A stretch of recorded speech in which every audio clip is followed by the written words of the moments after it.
2-3 দিন আগে আমি আমার জন্য আম্মাকা করেছিলাম, কিন্তু সেই আম্মাকাটা শুধু আমিই খেয়েছি, কারণ আমার মা খেতে পারেনি। তাই আজকে দুপুরের দিকে যতগুলা করে আম ছিল সবগুলো আম নিয়ে বসে গেলাম। সবগুলো আম কাটার পর এগুলা হয়েছে।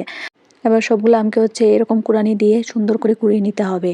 আমগুলা কুড়ানোর জন্য আমি আমাদের সেই বহু বছরের পুরানো সেই কুড়ানিটা ব্যবহার করছি, যেটা একদম জং ধরে গেছে, যেটার ইউজ মা অনেক দিন হলো করে না। দেখলে মনে হচ্ছে যে আমগুলা পেকে গেছে, আসলে এগুলো পাকা আম না। অনেকদিন রুমের ভিতরে রাখার পর আমগুলো মজে গেছে। তো মজে যাওয়ার কারণে ভালোই হয়েছে, কারণ আমার মা এরকম নরম নরম আমের ভর্তা খেতে খুবই পছন্দ করে। আর মায়ের যেহেতু দাঁতে একটু সমস্যা আছে, সেজন্য মা গিলে গিলে খেয়ে নেবে। আর এই ভর্তাটা আমি যেহেতু 2-3 দিন পরে চলেই যাবো, সেই জন্য মা এই ভর্তাটা মিস করবে। সেই জন্য মাকে প্রথমবারের মতো আম ভর্তা খাওয়াচ্ছি। প্রথমবারের মতো বলতে এই বছরের প্রথমবারের মতো আম ভর্তা, কারণ এর আগে আমার মা এখনো আম টেস্ট করে দেখেনি। আপনাদের কাছে কি মনে হচ্ছে? আম ভর্তা করা খুবই ইজি। আম কাটলাম আর এরকম করে কুড়ানি দিয়ে কুড়িয়ে নিলাম। আমি 1 ঘন্টা যাবত আমগুলা কেটেছি। আর আমগুলা বসে বসে কাটতে কাটতে আমার কোমরে, পায়ে, হাতে সব জায়গায় ব্যথা হয়ে গেছে। তারপর এখন কুড়াচ্ছি, তাও মনে হচ্ছে আমার আঙুল কেটে যাচ্ছে, এরকম অবস্থা হচ্ছে আমার। যাই হোক, অনেকদিন যাবত এরকম আম কাটা হয় না, সেই জন্যই অবস্থা। আর আমার আঙুলের নখগুলা একদম কালো হয়ে গেছে। তারপরও ভালো লাগছে এটা ভেবে যে আমি আম ভর্তা করে মাকে খাওয়াতে পারবো, কারণ আমার যে অবস্থা, আমি কখনোই এরকম করে আম ভর্তা আগে বানাইওনি, কখনো খাইওনি। তো আজকে সাহস করে একদম ঢিল ছুঁড়ে ছুঁড়ে, যেরকম আন্দাজে ঢিল ছুঁড়ে ছুঁড়ে আজকে বসে পড়েছি আম ভর্তা বানানোর জন্য। যারা আমার মতো কাজ করতে ভয় পান বা কাজ শুরু করতে ভয় পান, তারা এরকম আন্দাজে ঢিল ছুঁড়ে ছুঁড়ে কাজ করতে বসে পড়বেন, তারপরে দেখবেন একসময় কাজ হয়ে গেছে। তো আমারও এরকম করতে করতে আমার আম কুড়ানো প্রায় শেষ হয়ে গেছে, কিন্তু এগুলো আম নাকি বিরিয়ানি সেটাই বুঝতে পারছি না। এরকম কালার, মাল্টি কালার হয়েছে কেন? আসলে আমগুলা কাঁচা ছিল, পাকনা ছিল, মজা ছিল না মজা ছিল, সেই জন্যই অবস্থা।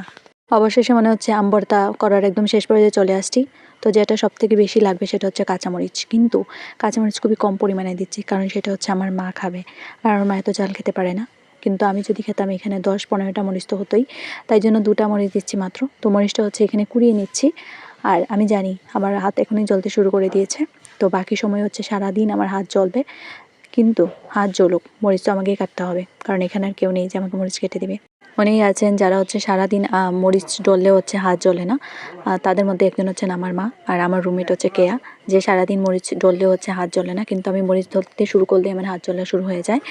তো আর কি করার, হাত যেহেতু জ্বলবে, তো মরিচও কুচানো শেষ। আর আমার ভর্তার পরিমাণ এইটুকু হয়েছে। তো এইটাতে এখন অ্যাড করছি লবণ। আর আমরা শুধু লবণ অ্যাড করে এখান থেকে নিয়ে নিব, কারণ আমি জানি আমার মা এটাতে চিনি অ্যাড করবে। তো আমি তো এই ভর্তাতে চিনি অ্যাড করলে খেতে পারবো না। তো এইটা মাখিয়ে মায়ের জন্য আলাদা করে রেখে দিব, তারপর আমরা খেয়ে নিব। তো ভর্তাটা বানিয়েছি মায়ের জন্য। তো আপনারা কী ভাবছেন শুধু মাই খাবে, আমরা খাবো না? এটা তো হতেই পারে না।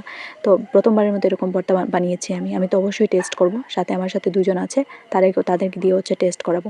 তো লবণের আন্দাজটা অবশ্যই আমি করছি না, কারণ আমি যদি লবণের আন্দাজ করি এটা কেউ খেতে পারবে না। তো লবণ অন্যজন দিচ্ছে, তো অর্পা ছিল আমার পাশে, ও লবণ দিচ্ছিল। ভর্তা তো রেডি, এবার খেয়ে নেওয়ার পালা। যদি ভিডিওটা ভালো লাগে অবশ্যই একটা লাইক, শেয়ার এবং কমেন্ট করে দিবেন।